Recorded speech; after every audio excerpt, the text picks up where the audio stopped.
Bien, vamos a comenzar a revisar la séptima lección. Vamos casi terminando el curso. Y esta lección, como les decía, es bien extensa en material, pero todos de alguna forma hemos alguna vez escuchado hablar y nos ha llamado la atención la palabra que aparece allí, que es los dones. Hoy estamos revisando el curso hacia una neumatología bíblica, un acercamiento reformado a vivir en el espíritu, y por eso todos los temas han estado orientados hacia esa forma práctica de la teología. Esta semana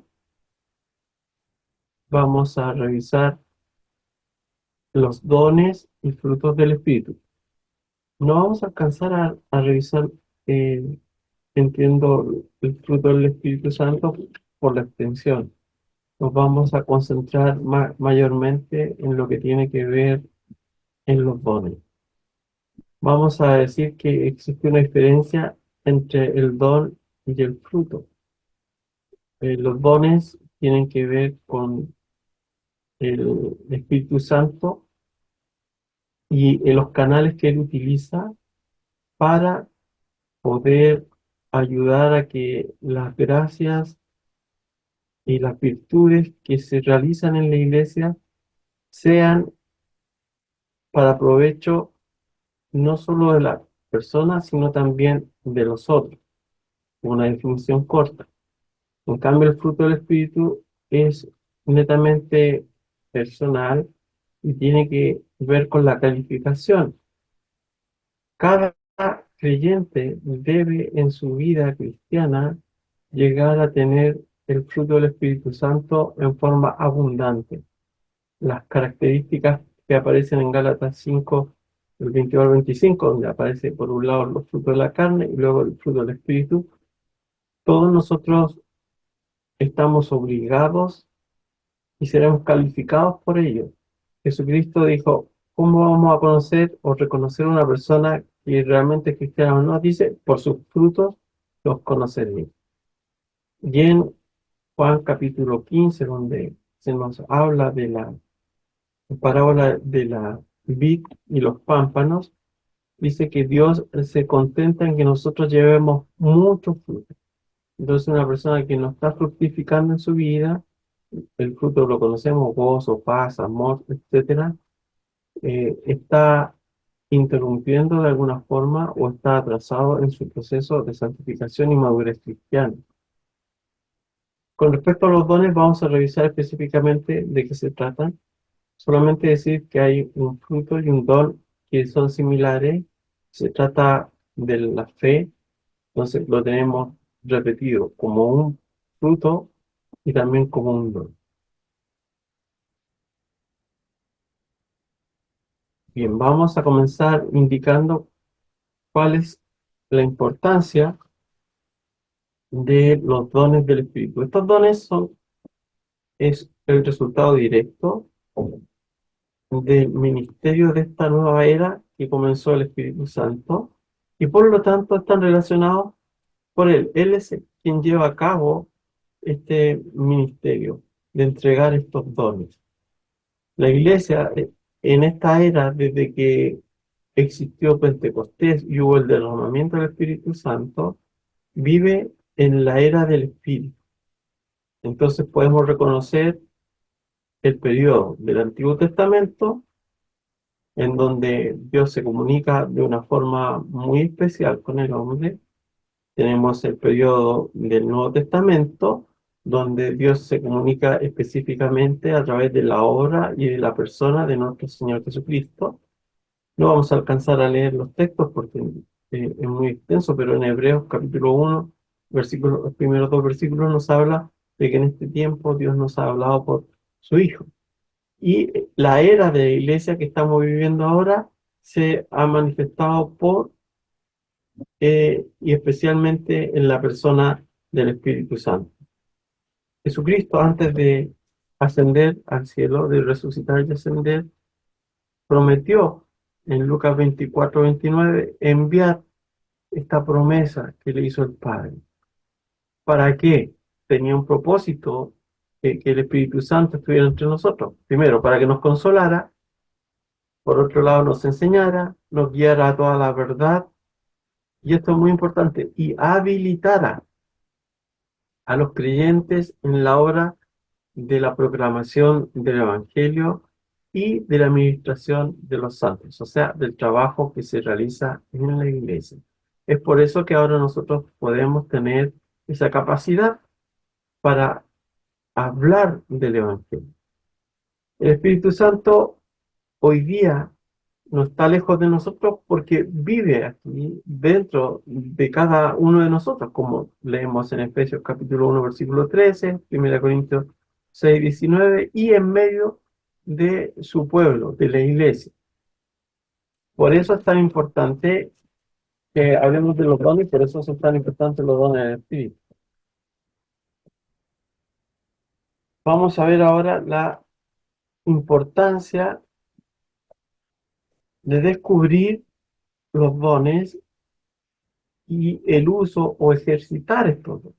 ¿Por qué es tan importante que nosotros podamos descubrir estos dones? Primero, eh, lo más importante, que Dios ha dado dones en particular o en general a los hombres. Hablamos a todos los hijos de Dios, y acá, independiente de la era, Antiguo, Nuevo Testamento o la era del Espíritu Santo, pero Dios ha dado dones a los hombres.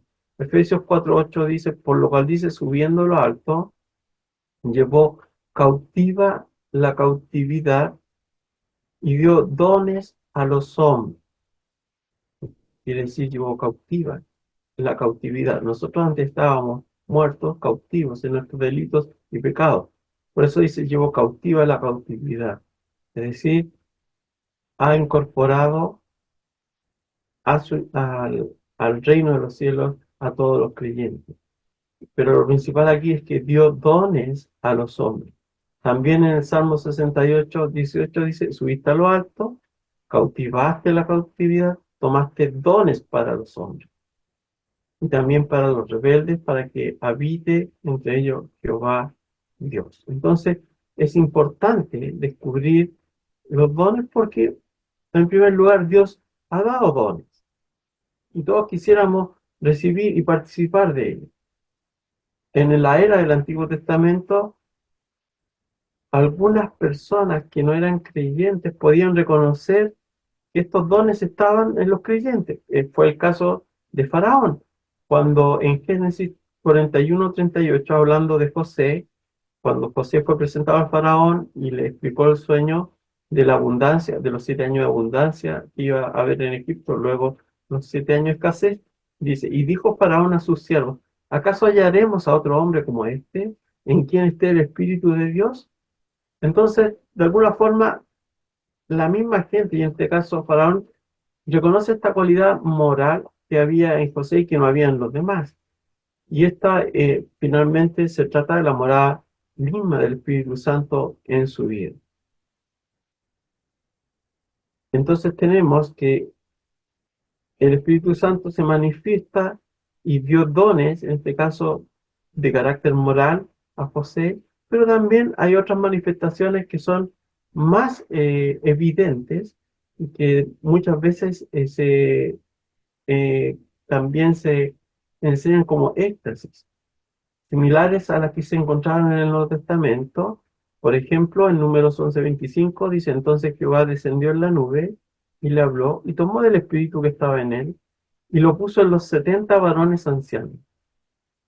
Y cuando posó sobre ellos el espíritu, profetizaron y no cesaron. No podían dejar de hablar, no podían dejar de profetizar. Ya eso se le entiende como un éxtasis.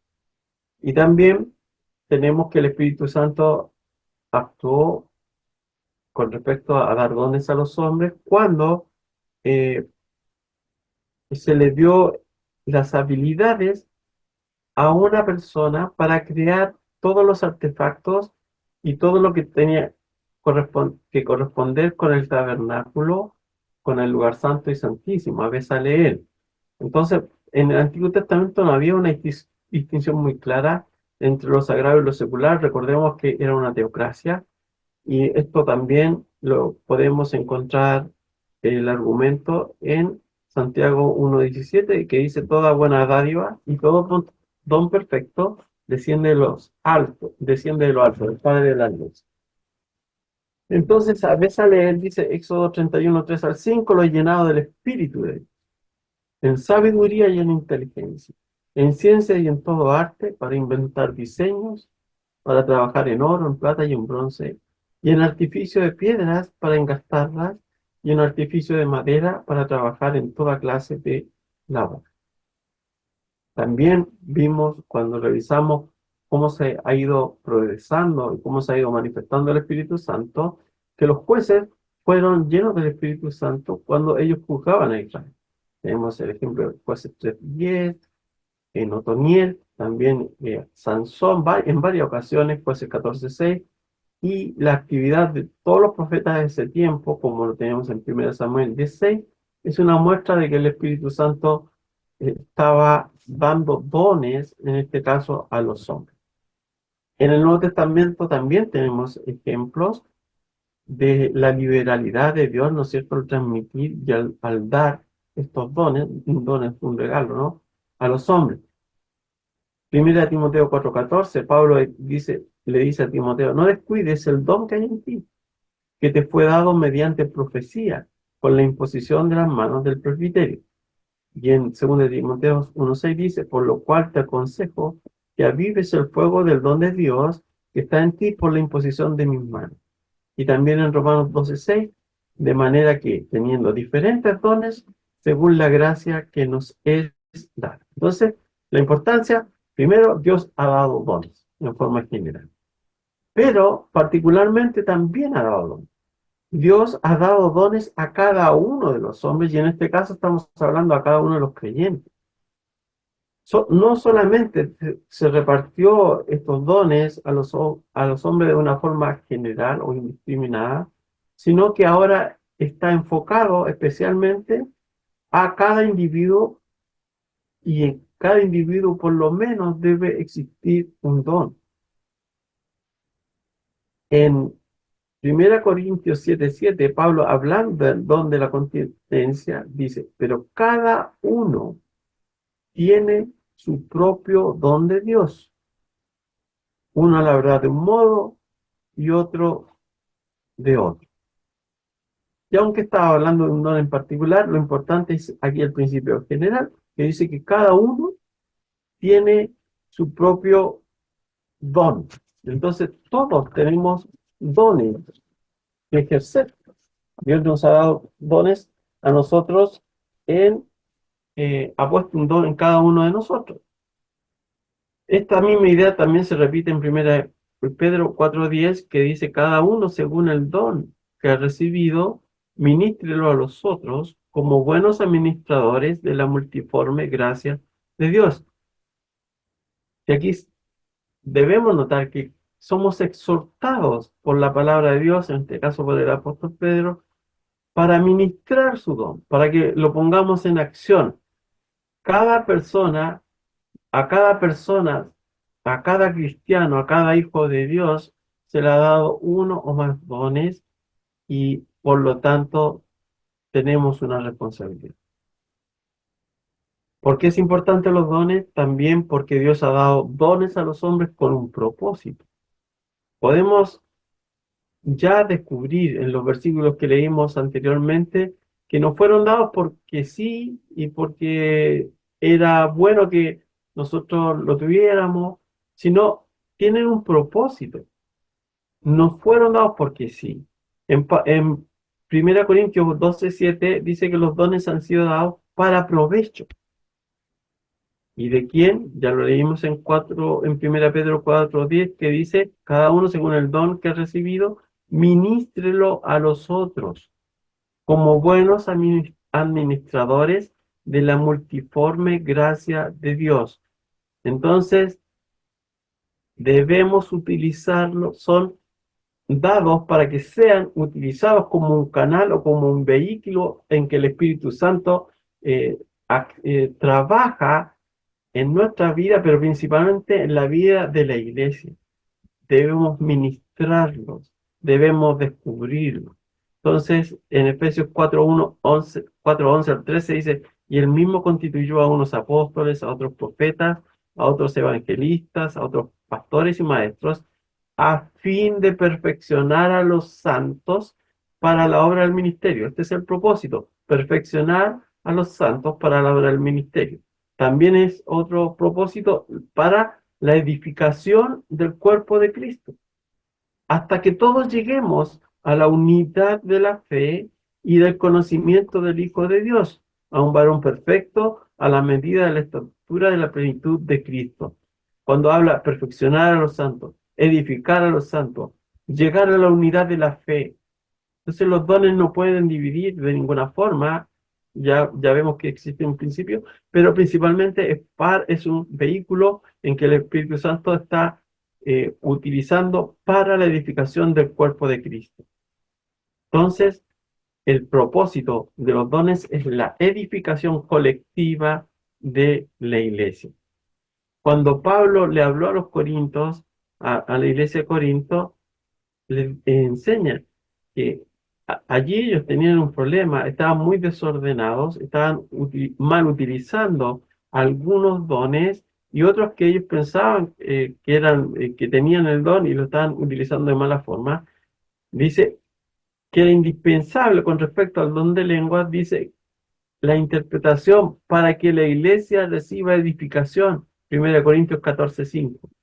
Nunca ha sido la intención del Espíritu al darnos estos dones, que estos dones nosotros los utilicemos para nuestro propio provecho, ni para nuestra propia vanagloria, o que nos exhibamos, o que tengamos alguna ganancia mezquina o egoísta al poseer cierto don. Y por último, la importancia que tienen estos dones, porque Dios quiere que los dones que ha dado sean obviamente usados. De allí que siempre se llama a que nosotros tengamos eh, ese autoexamen en nuestras vidas para descubrir cuál es nuestro don, para desarrollarlo y por supuesto para usarlo en la iglesia.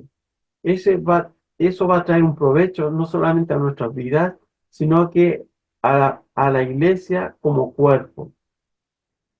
Y aquí viene el peligro, cuando un miembro no ha descubierto su don, por lo tanto, obviamente no lo está usando, está de alguna forma provocando un problema en la iglesia, siendo un obstáculo para el avance del evangelio. Recordemos que la iglesia es tratada como un miembro, como un cuerpo, ¿no es cierto?, con varios miembros. Entonces, imaginemos que usted es el pie y no ha descubierto su don, que es un pie, va a estar cojeando la iglesia. Por eso es tan importante que cada uno de nosotros descubra su don y no sea egoísta, sino que lo ponga al servicio del evangelio y de la iglesia. Pablo explica entonces en 1 Corintios 12 que todos hemos sido puestos en el cuerpo de Cristo para que los miembros todos se preocupen los unos por los otros, en el versículo 25, 1 Corintios 12:25. La- Existen obviamente consecuencias negativas si no usamos el don. Recuerden la parábola de los talentos en Mateo 25, 14, 30, que el que escondió el talento se lo quitaron y se lo dieron al que tenía más. Por eso eh, vamos, todos vamos a tener que dar cuenta del uso que hicimos de estos dones espirituales. Bien, ahora, ¿qué quiere decir esta palabra, el significado etimológico de don?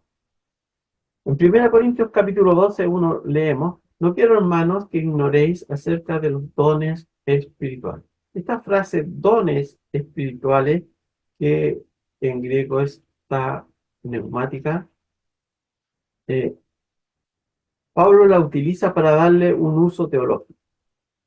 Y podemos traducirla mejor de esta forma, los dones pertenecientes al Espíritu, los dones provenientes del Espíritu o los dones del Espíritu. Y se aplica específicamente a los dones del Espíritu Santo, y es él ha conferido a cada miembro de la iglesia, como ya dijimos, para la edificación mutua y para la propagación del Evangelio de Cristo. No son cualquier don, no es cualquier don, no son arbitrarios ni indefinidos. Existe un conjunto que está bien definido y se diferencia uno de otro por el uso que se hace en la congregación. Existen otros dones que también provienen de Dios y que también tienen este carácter espiritual, pero que no están enfocados en el crecimiento o para el crecimiento y la administración de los miembros de la iglesia. Veamos qué quiere decir la palabra caris. La palabra caris, o la palabra carisma, ¿no? Eh, eh, traducido en dones, viene de la palabra griega carisma, y que a su vez viene de caris. Entonces vamos a ir de abajo hacia arriba para ver primero que el carisma está, carisma, y después el significado de don. Caris significa lo que deleita. Es un estado que produce o es acompañado de gozo. Y si buscamos una traducción más exacta en el Nuevo Testamento, esta es la palabra gracia. Ahí lo entendemos todo. Es un favor mostrado o recibido en forma inmerecida. Nosotros hemos sido salvos por gracia. Y por eso el uso de esta palabra cari la encontramos en Romanos 1:7, perdón, en Efesios 2:8 y 9, donde dice que somos salvos por gracia, por caris solamente. No merecemos la salvación, pero nos ha sido otorgado por gracia. Y la gracia también, o la palabra caris, aparece cuando se otorga a todos los pecadores, como leemos en Romanos 3:23 y 24. Esta gracia, a esa gracia que solamente se encuentra en la fe en Jesucristo, se responde por la fe. Esa es la respuesta del creyente. Y eso excluye de alguna forma y de todas formas lo que tiene que ver con la ley o las buenas obras como medio de salvación. Eso lo tenemos claro. La gracia, la palabra cari, donde viene carismata y el don del Espíritu Santo, es la base de la justificación. Por gracia hemos sido justificados, no por algo que hayamos hecho. Y se manifiesta también allí, se manifiesta la gracia. Por eso decimos que es un estado.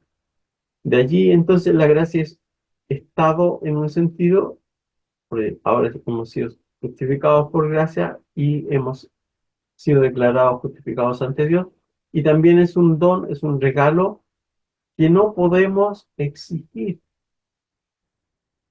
Entonces, por un lado, estamos en un estado de gracia, no merecemos ese don, un don en particular, y tampoco podemos exigir un don en específico,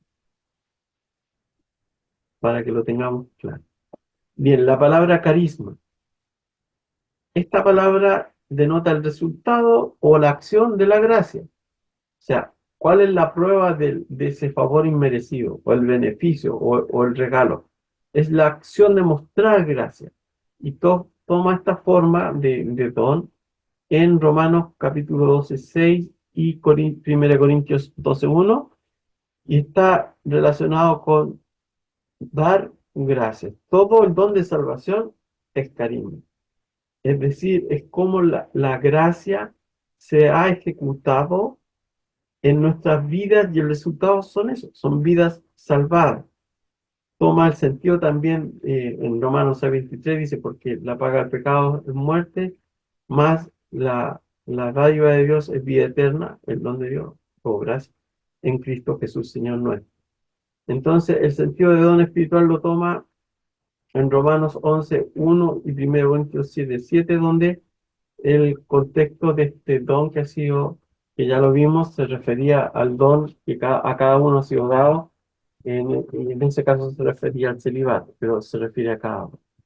Y aquí llegamos al significado de carisma.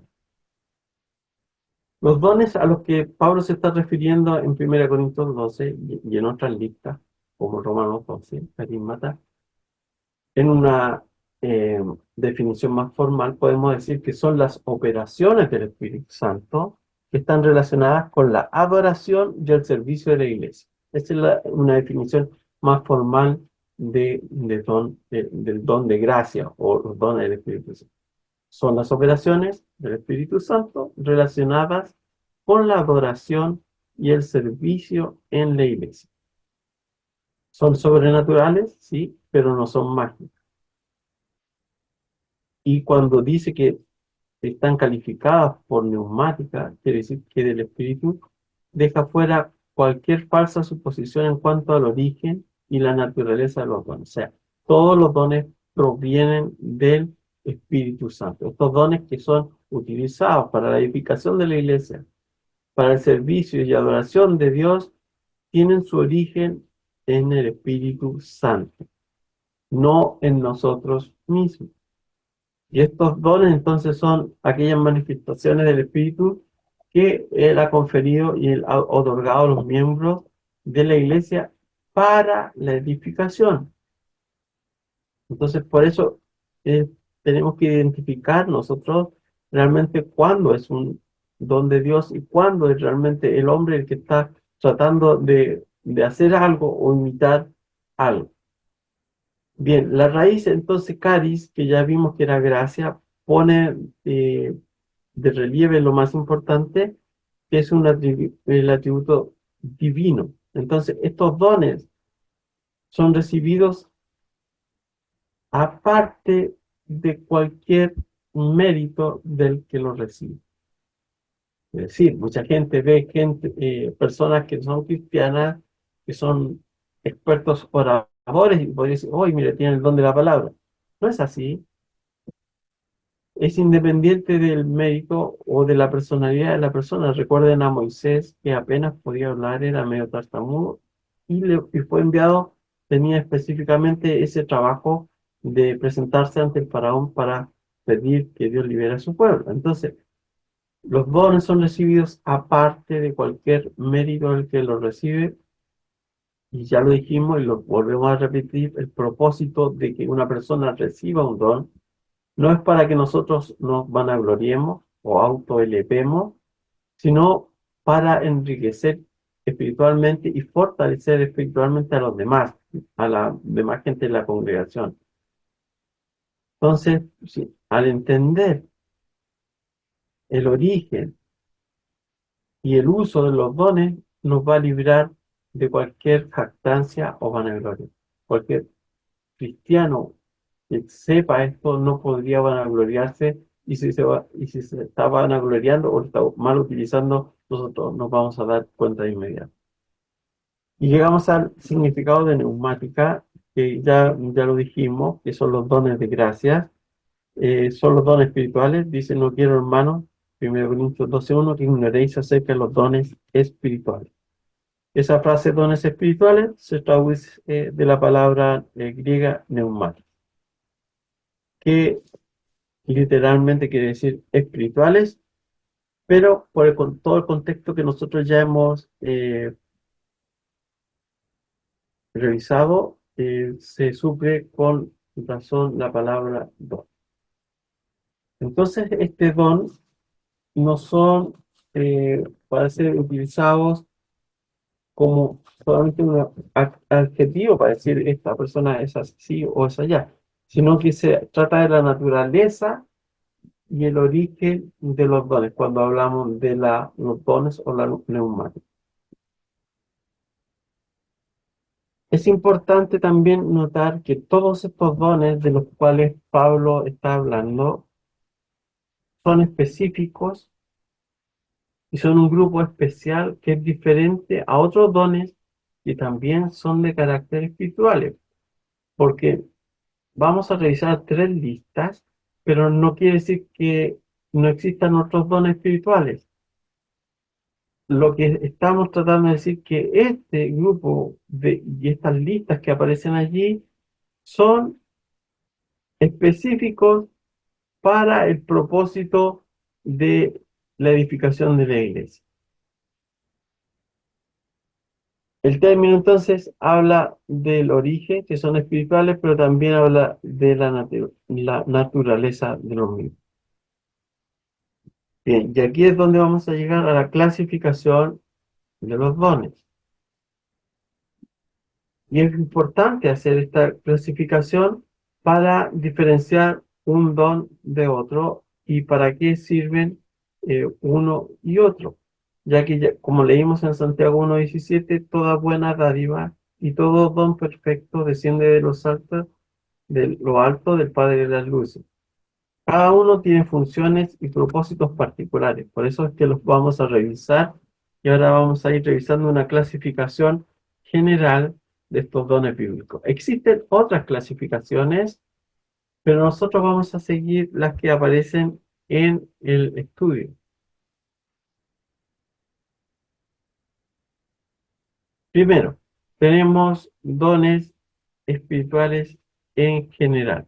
Ya hemos dicho, todos estos dones que estamos hablando proceden y tienen un carácter espiritual porque proceden del Espíritu Santo, pero se diferencian y se pueden clasificar de acuerdo a las siguientes clases.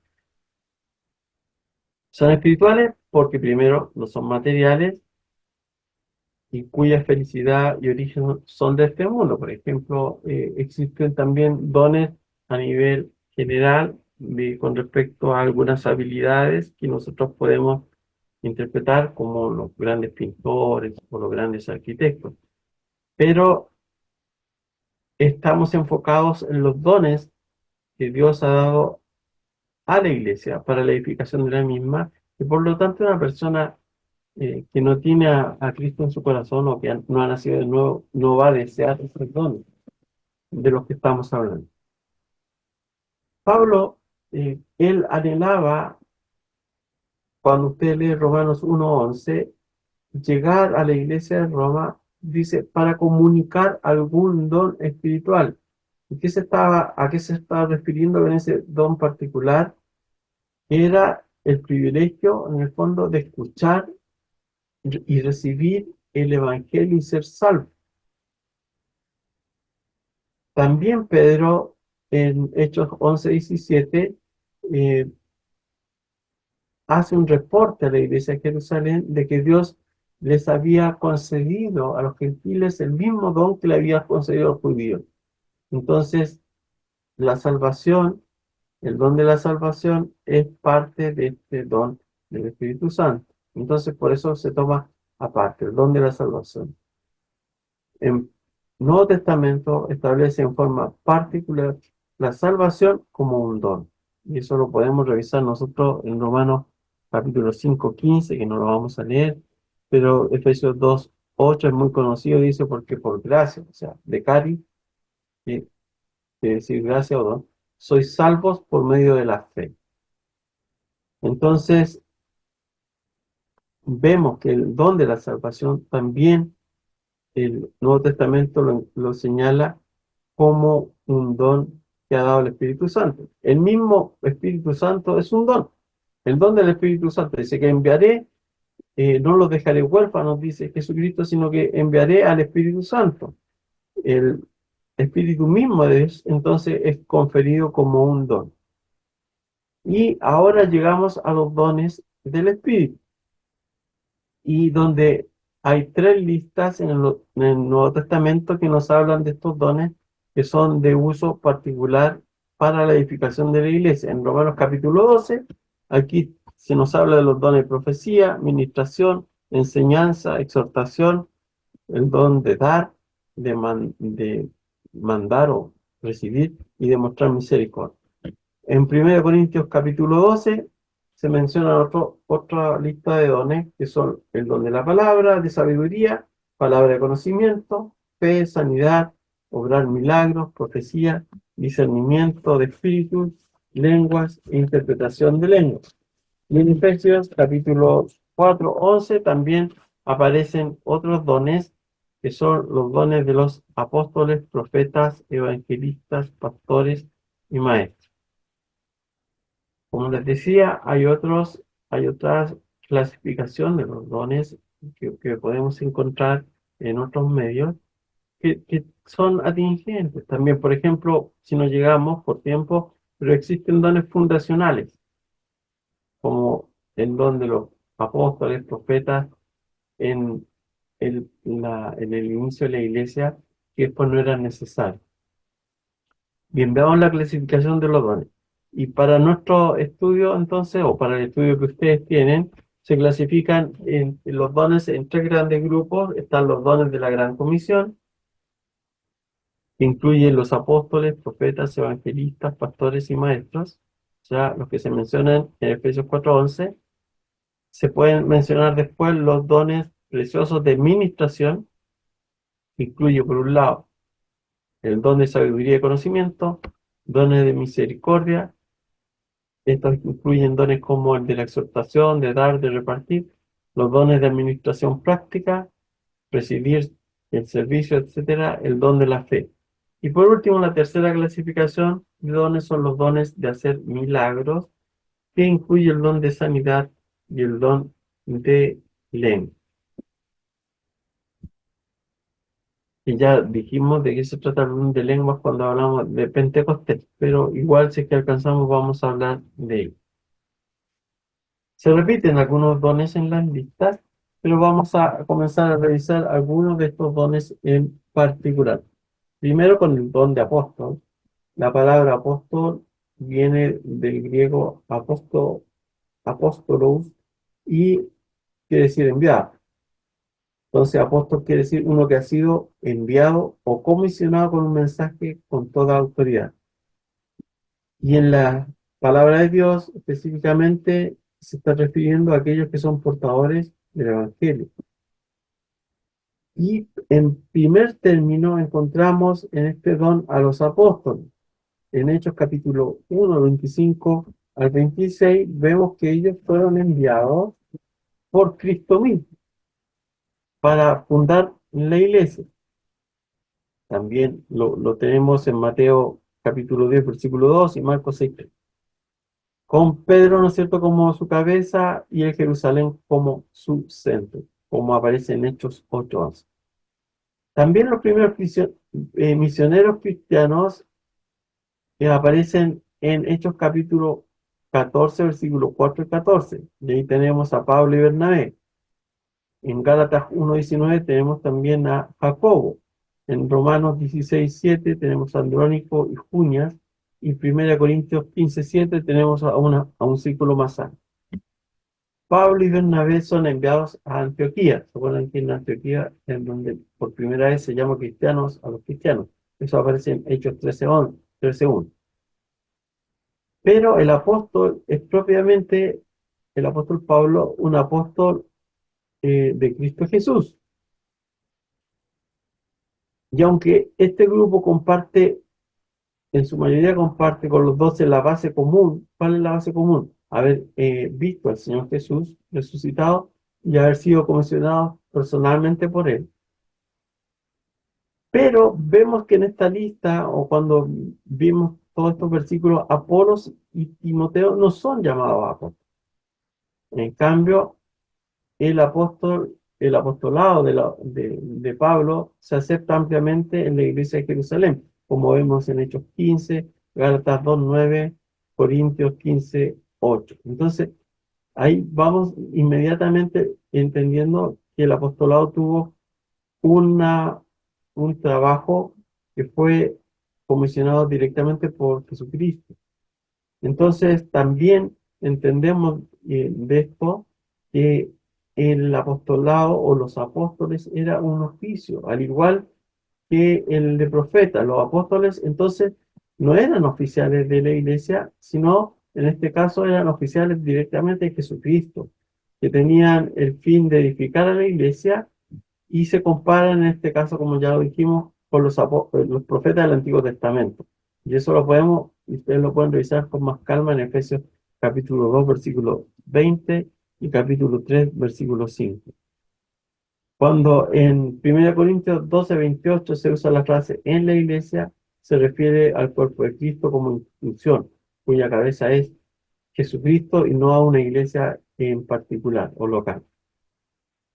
En Hebreos capítulo 3:1 se llama a Jesucristo como apóstol y sumo sacerdote, como un enviado especial, que es el primer título, el apóstol, y la autoridad como un enviado especial y con autoridad. Y el segundo es la obra de sacerdote. El primer apostolado cristiano es un don del Señor resucitado. Y la comisión es renovada después de la resurrección. Entonces ahora los apóstoles que aparecen allí son testigos de la resurrección, pero no todos los testigos son apóstoles. No todos los que vieron, eh, entendiendo la palabra de Dios, encontramos que no todos quienes vieron a Jesús fueron comisionados por él en esta lista de apóstoles. Por eso las mujeres no están incluidas, a pesar de que ellas fueron las primeras. Recuerdan que fueron las primeras que llegaron a ver a Jesucristo. Una comisión personal dada por el mismo Señor, así como un encuentro personal con Él, entonces son las bases de este oficio, que es el apostolado. Por lo tanto, podemos decir con base en las Escrituras que hoy día no existe lugar para más apóstoles,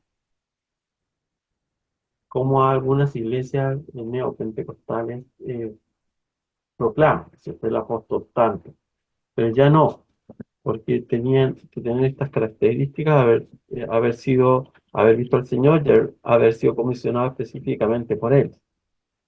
La Nueva Jerusalén, por lo demás, como nosotros vemos en Apocalipsis 21:14, está fundada sobre 12 cimientos.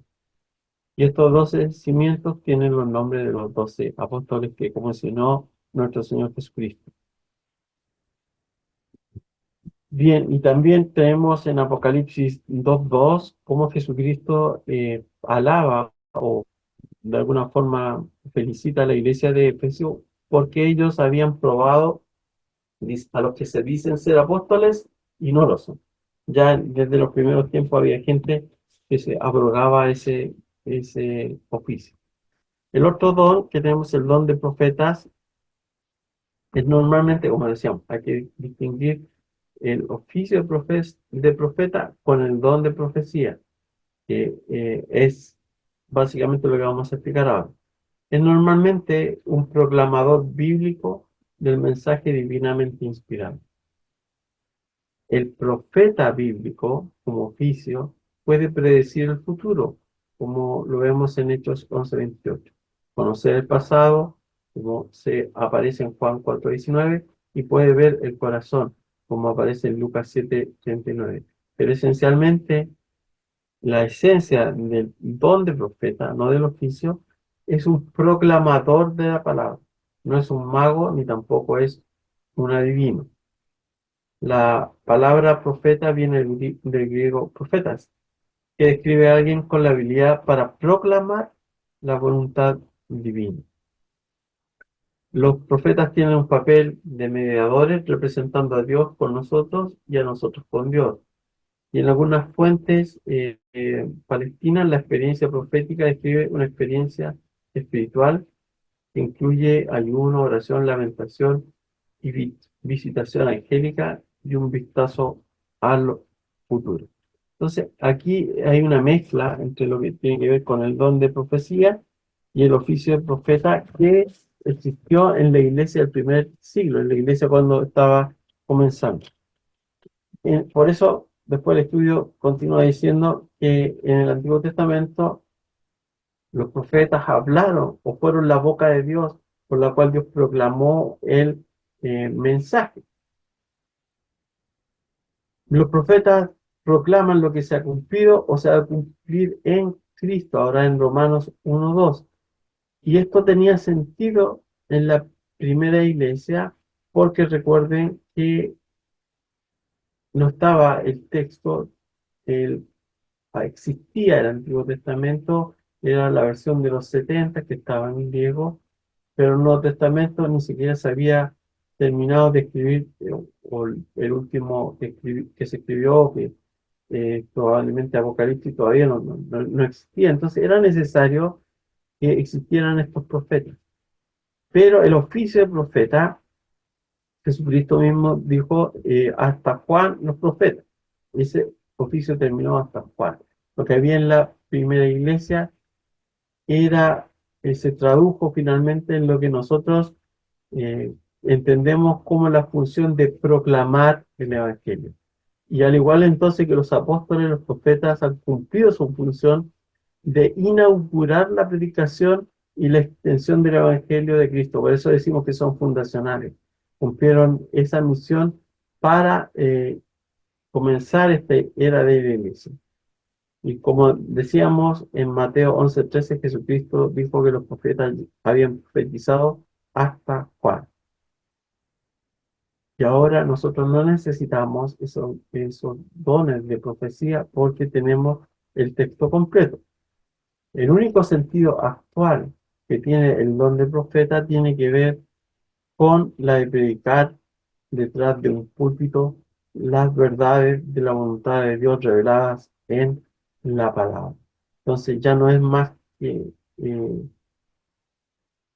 no es eso es lo que permite hoy día la palabra de Dios y eso es lo que enseña. También tenemos el don de evangelista, que no requiere mucho significado, ¿no?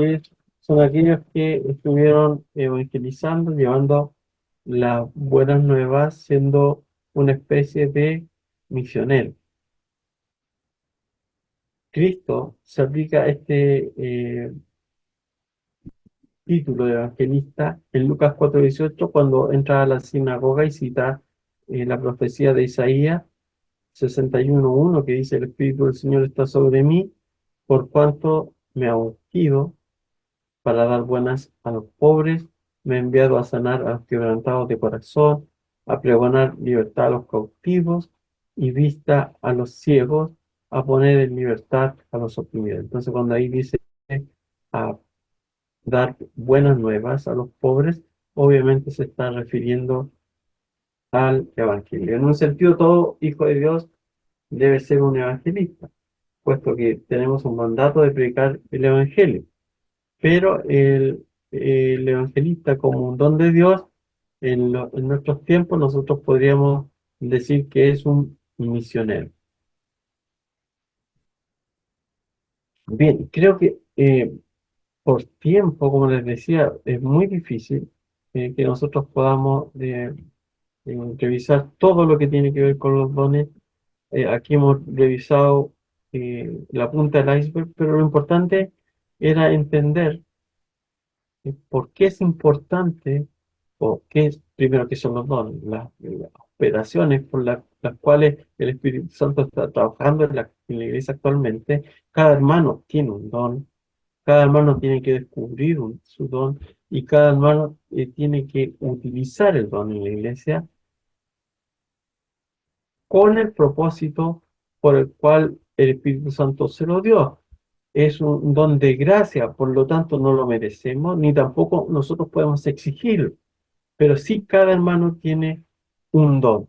La explicación de todos estos dones, nosotros la podemos revisar con calma en el material, porque está bien explicado con muchos fundamentos bíblicos. Por lo tanto, la tarea de ustedes será seguir indagando, escarbando en el texto las otras características que nosotros no pudimos revisar hoy día. Sobre todo, ya hemos hablado acerca del don de lengua y del don de hacer milagros. Como dijimos, fueron fundacionales. El mismo apóstol Pablo tenía el don de alguna forma de sanidad. Cuando llegó a la isla de Malta, en ese naufragio, él sanó a una persona que estaba a punto de morir, pero no fue capaz de sanar a Timoteo después, con el tiempo. Entonces, claro, tuvieron un propósito importante para el inicio de la iglesia, pero después no fue necesario. Así lo mismo vimos con el don de profecía, que una vez que la palabra estuvo completa, que ya tenemos la palabra completa, no es necesario que exista un profeta para ayudarnos a entender lo que Dios quiere hablarnos por medio de su palabra. Bien, vamos a a terminar hoy día hasta acá, y voy a dejar estos 5 minutitos por si es que alguien tiene comentarios o quiere hacer alguna pregunta que podamos responder.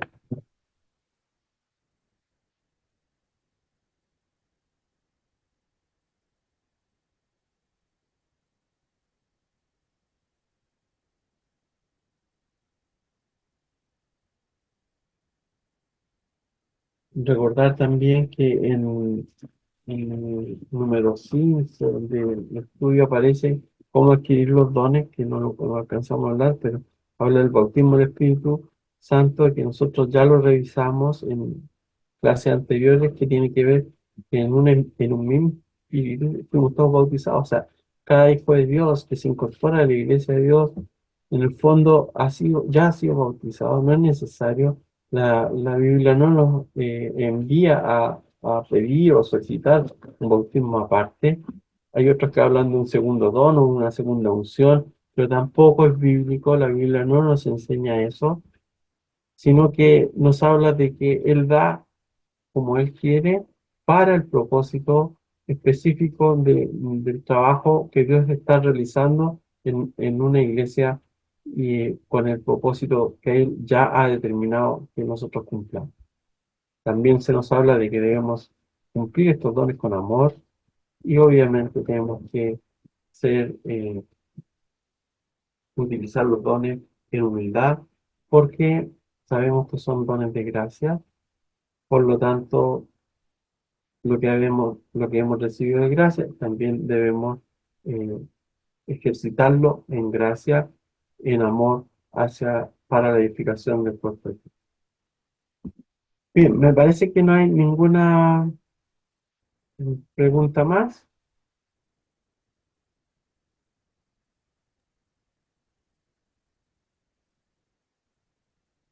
Bien, entonces la próxima semana, si Dios quiere, vamos a revisar en la última lección, que tiene que ver con el pecado contra el Espíritu Santo, para que ustedes vayan leyendo el material y también para que vayan pudiendo contestar los cuestionarios y preparando el ensayo. Así que si Dios quiere, Sí, nos veremos la próxima semana, hermano Hernán, parece que escuché por ahí. sí, con respecto, ya tenemos la última clase eh,